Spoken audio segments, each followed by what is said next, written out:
सुबह का समय था।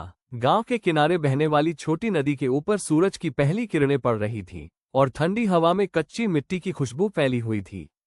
खेतों में काम करने वाले किसान भी आज जल्दी उठ गए थे, लेकिन आज उनकी निगाहें खेतों पर नहीं बल्कि गांव के स्कूल की ओर थीं।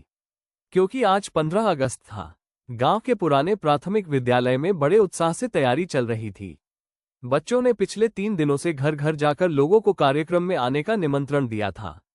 रंग बिरंगे झंडे और कागज की लड़ियों से स्कूल का मैदान सजाया गया था। गांव के बुजुर्ग रामलाल काका, जो स्वतंत्रता संग्राम के दिनों को करीब से देख चुके थे, अपने पोते मोहन का हाथ पकड़कर स्कूल पहुंचे। उनके चेहरे पर एक अलग ही चमक थी। मंच के पास गांव की महिलाएं रंग बिरंगे कपड़ों में आईं, कुछ ने अपने सिर पर तिरंगा दुपट्टा बांध रखा था। छोटे छोटे बच्चे, जिनके हाथों में छोटे छोटे झंडे थे, एक दूसरे से होड़ लगाकर मंच के करीब बैठने की कोशिश कर रहे थे। सुबह 8 बजे मुख्य अतिथि, जो गांव के सबसे पढ़े लिखे और समाजसेवी माने जाते थे, मंच पर पहुंचे। स्कूल के अध्यापक ने माइक संभाला और कार्यक्रम की शुरुआत राष्ट्रगान से की।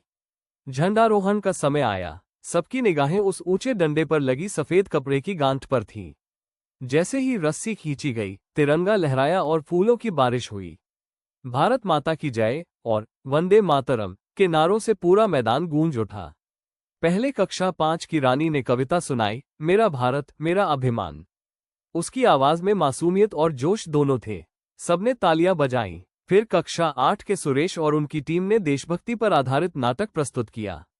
इसमें दिखाया गया कि आज़ादी कैसे मिली और हमें इसे कैसे बनाए रखना है। जब नाटक खत्म हुआ तो बच्चों के साथ साथ बड़ों की आंखें भी भर आईं। कार्यक्रम के बीच में अध्यापक ने रामलाल काका को मंच पर बुलाया। काका ने कांपते हुए हाथों से माइक पकड़ा और कहा, बेटा, आज तुम सबको ये तिरंगा लहराते देख मुझे अपने जवान दोस्तों की याद आ रही है, जो इस दिन के लिए अपनी जान कुर्बान कर गए। हमें इसे कभी भूलना नहीं चाहिए।